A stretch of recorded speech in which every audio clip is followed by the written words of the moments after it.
So the rise of the far-right Latina, who did this reporting? Was this the Associated Press story, or is this... I believe so. It's been making the rounds, and it's just covering a very special phenomenon that we've seen in recent elections. And far right.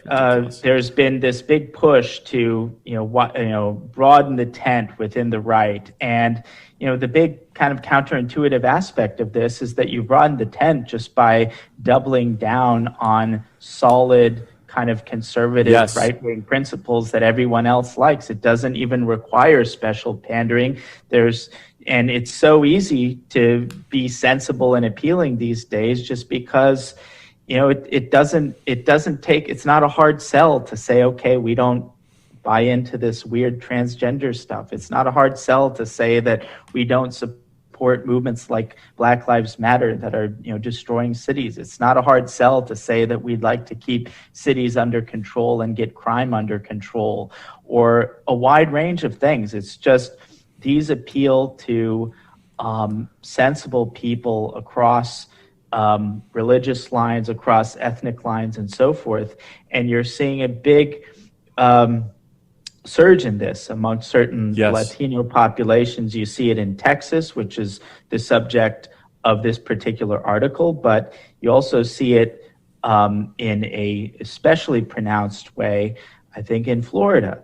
And so it's one of those kind of special counterintuitive phenomena that you see that's concurrent with the Trump phenomenon. Trump, the person that everyone said, was this, immigrant hater and, hated Hispanics, whatever. He's actually surprisingly popular with Hispanics because, incredibly again, so. It's not an issue of pandering. It's simply an issue of things that any sensible person who's in America would want. You want safe streets. You want your children to be protected from weird sexual perversions being foisted on them by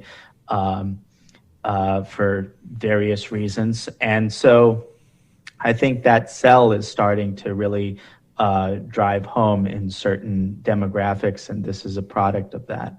Yeah, and it's really interesting how the white liberal journalists find this to be such a far-right phenomenon, that people might believe in God, family, country, two genders, borders, and own guns.